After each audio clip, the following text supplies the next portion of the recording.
ஆதிகாலம் தொட்டே பாரதத்தை பிரித்தாளவும் அதன் அமைதி பொருளாதாரத்தை குலைக்கவும் சதிச் செயல்கள் நடைபெற்று வந்திருக்கின்றன. ஆனால் அப்படியொரு சதி செயலுக்கு இந்திய தேசத்தை ஆண்ட கட்சியின் முக்கிய தலைவரே துணை போவது வேதனை. அந்த வெளிநாட்டு சக்தியின் பெயர்தான் ஜார்ஜ் சோரஸ். அதற்கு துணை போவது எதிர்க்கட்சி தலைவரான ராகுல் காந்தி. ஓபன் சொசைட்டி பவுண்டேஷன் என்ற பெயரில் அறக்கட்டளை நடத்தி வரும் இவர் பல்வேறு நாடுகளின் அரசியலில் திரைமறைவாக செயல்பட்டு அங்கு சில தலைவர்களை கைபொம்மையாக்கி ஆட்சி மாற்றத்தை ஏற்படுத்துவதன் மூலம் அந்நாட்டின் நிலைத்தன்மையை குலைப்பதை வாடிக்கையாக கொண்டுள்ளார். இதற்காக ஓராண்டில் அவர் 12,000 கோடி ரூபாய் வரை செலவிடுவதாகவும் இந்தியா உட்பட 120 நாடுகளின் அரசியலில் அவர் தலையிட்டு வருவதாகவும் கூறப்படுகிறது. ஜார்ஜ் சோரஸ் இந்தியாவை ஏன் குறிவைக்க வேண்டும்?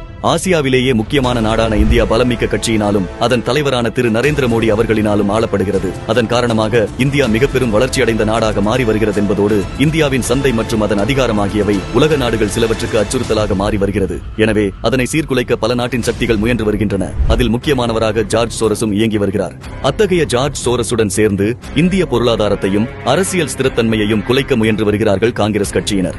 இந்தியாவில் சமீபத்தில் சர்ச்சையை கிளப்பிய ஹிண்டன்பர்க், பெகாசஸ் போன்ற பிரச்சனைகளுக்கு மூலக்காரணியாக இருந்ததும் இவரது நிறுவனமே. ஜார்ஜ் சோரஸின் கைப்பாவையாகவே மாறிவிட்ட எதிர்க்கட்சி தலைவர் ராகுல் காந்தி சோரஸ் கூறுவதை நாடாளுமன்றத்தில் கிளிப்பிள்ளை போல கூறி வருகிறார்.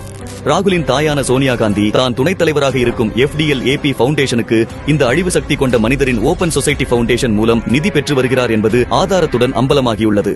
மேலும் FDLAP பவுண்டேஷன் காஷ்மீர் தனிநாடு என்ற கொள்கையுடையது என்பது குறிப்பிடத்தக்கது. ராகுல் காந்தி அடிக்கடி அமெரிக்கா மற்றும் இங்கிலாந்துக்கு செல்வதும் இந்த தொடர்பை மேலும் உறுதியாக்கியுள்ளது. பாரத பிரதமர் திரு நரேந்திர மோடி அவர்களை பழிவாங்குவதாக எண்ணி பாரத நாட்டிற்கே பெரும் ஆபத்தை ஏற்படுத்த முயல்கிறார் ராகுல் காந்தி.